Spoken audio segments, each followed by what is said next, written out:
judul Prison Break.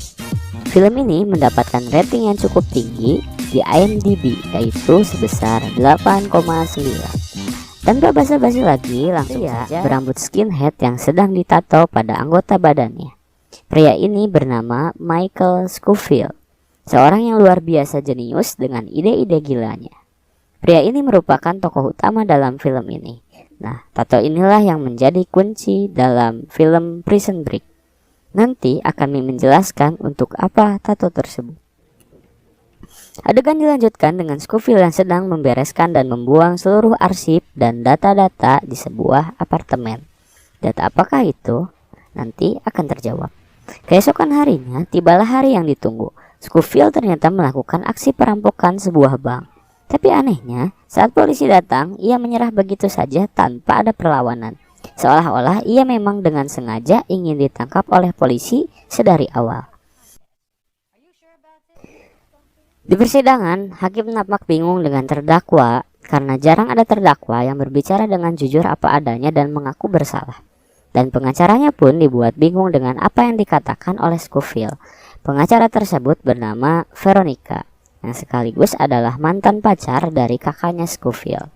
Akhirnya, hakim memutuskan menjatuhi hukuman 5 tahun penjara kepada Michael Scofield. Tapi anehnya, ia malah tersenyum ketika ia ditetapkan sebagai terpidana. Michael Scofield ditahan di penjara Fox River Joliet di daerah Illinois. Ini adalah gambaran penjara tersebut. Perkenalkan, dia adalah Brad Bellick, kepala sipir lapas. Ia menjadi tokoh yang sangat menyebalkan dalam film ini.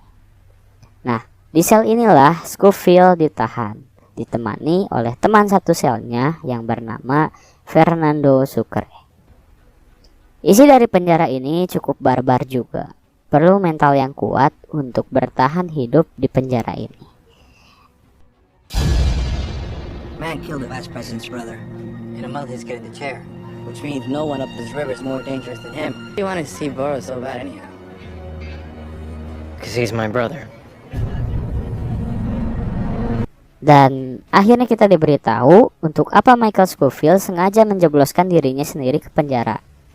Ini adalah Lincoln Burrows. Dia adalah kakak dari Michael Scofield.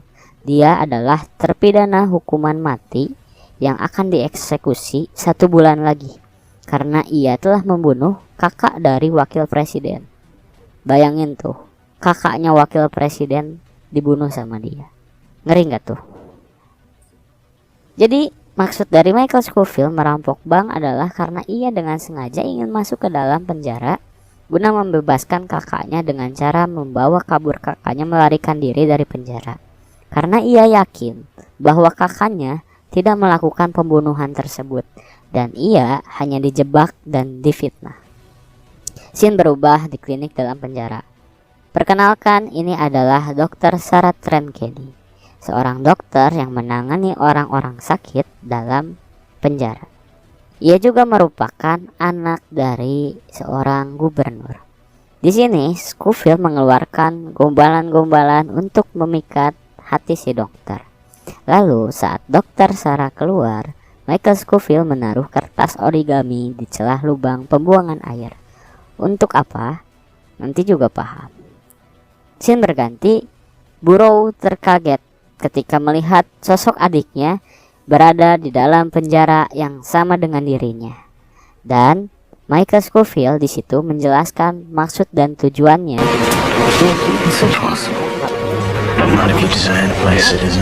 Hanya masih menolak karena itu merupakan perbuatan yang sangat mustahil.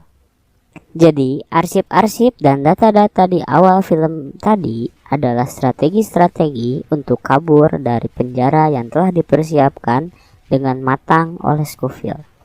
Banyak misi-misi yang harus dilakukan, tapi harus dilakukan dengan sabar oleh Scofield, sehingga rencana kabur tidak terjadi secara asal-asalan. Nah, ini yang membuat film ini sangat menarik, karena banyak sekali jalan-jalan dan cara-cara yang Michael Scofield buat untuk kabur dari penjara River Fork. Michael Scofield tidak sembarang memilih orang. Sebelum ia masuk penjara, ia telah melakukan riset siapa saja napi-napi yang memiliki potensi dan kemampuan untuk bisa menolongnya dalam penjara. Perkenalkan, ia adalah Charles Westmoreland. Scofield berkata kepada Charles bahwa ia mengenal istrinya dan ia mengklaim tahu banyak tentang Charles. Bahkan Scofield berkata ia tahu siapa sosok sebenarnya Charles ini. D.B. Cooper. D.B. Cooper adalah seorang yang kabur dari pesawat 30 tahun yang lalu dengan membawa uang tunai sebesar $1,5 juta.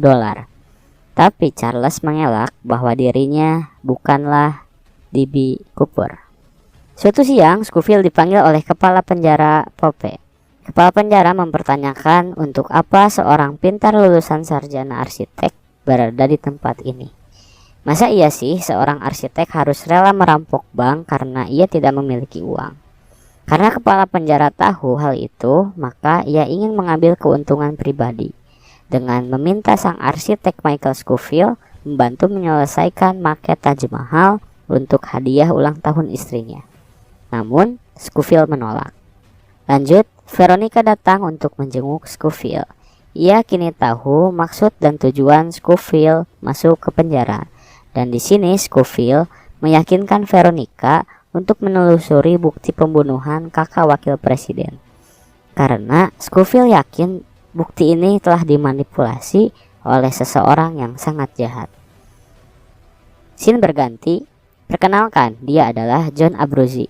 Dia adalah seorang gembong mafia yang berbahaya. Kemafiaannya pun masih terbawa di penjara. Ia memiliki jabatan di antara para napi, yaitu koordinator para napi pekerja yang diberikan tugas bersih-bersih atau renovasi. Di sini, Michael Scofield ingin bergabung menjadi bawahan Abruzzi sebagai salah satu rencana untuk terbebas dari penjara. Tapi untuk bergabung tidak semudah itu. Tapi Scofield telah memikirkan caranya dari jauh hari. Scofield memberikan sebuah kode kepada Abruzzi berupa kertas burung origami. Beberapa saat kemudian datang sebuah telepon dari rekanan Abruzzi yang mengatakan ia mendapatkan sebuah pesan yang berisi burung origami, yang dimana pesan itu memuat foto yang berisikan Fibonacci.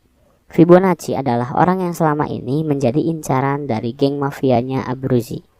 Jadi Scofield ini tahu nih keberadaannya si Fibonacci. Abruzzi pun segera mendatangi Scofield dan menyuruh agar Scofield segera memberitahu di mana Fibonacci berada. Tapi Scofield menolak karena bukan begitu cara mainnya. Akhirnya Scofield pun dipukuli oleh anak buah si Abruzzi karena enggan memberikan informasi itu. Karena membuat onar, Scofield dihukum 90 hari dimasukkan ke dalam sel isolasi. Tapi Scofield melakukan negosiasi agar tidak dimasukkan ke dalam sana. Ia menerima penawaran memperbaiki maket Taj Mahal milik sang kepala penjara. Perkenalkan, ini adalah Lisa, mantan istri Burrow, dan ini adalah LJ, anak kandung dari Burrow. Terlihat bagaimana LJ ketika menengok sang ayah. Ia sangat kecewa kepada ayahnya, tapi sang ayah tidak bisa berbuat banyak untuk membuktikan bahwa dirinya tidak bersalah. Lanjut.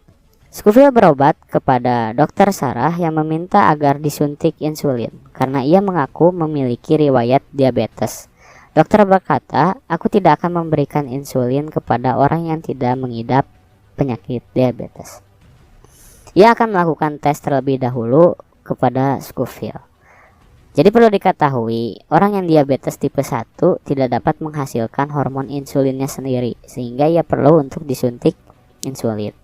Nah, karena Scofield berpura-pura sakit, maka ia harus makan obat penghambat insulin, sehingga ia harus mencari obat tersebut. Perkenalkan, ini adalah si Not atau Franklin. Dia adalah apotekernya para napi, atau dia adalah napi yang memiliki akses untuk mendapatkan obat-obatan di penjara. Disinilah Scofield mendapatkan obat penghambat insulinnya. Namun, itu tidak gratis. Kabar gembira datang dari seorang sipir. Ia memberikan akses pekerja sehingga kini Scofield resmi menjadi pekerja bawahannya Abruzzi. Ia kini bisa leluasa mengobrol dengan kakaknya karena kakaknya adalah seorang pekerja juga. Scofield membocorkan sedikit rencananya kepada kakaknya. Dan ternyata yang mengejutkan adalah arsitek dari penjara Fox River di mana tempat mereka ditahan ternyata itu adalah karya dari Michael Scofield. Dan tato yang diceritakan di awal tadi itu bukan sembarang tato, tetapi itu merupakan blueprint dari penjara Fox River beserta seluruh strategi dan rencana untuk kabur dari penjara. Bersambung. Nah, gimana? Seru nggak nih film Prison Break ini? Tapi tunggu dulu, itu masih baru episode 1. Masih banyak episode lainnya sedang menunggu. Mimin akan baca komentar gimana respon teman-teman dari video ini. Kalau pada suka, akan Mimin buatkan video lanjutannya. Dan jangan lupa untuk like dan subscribe serta nyalakan lonceng notifikasi agar kalian tidak ketinggalan dengan video lanjutannya.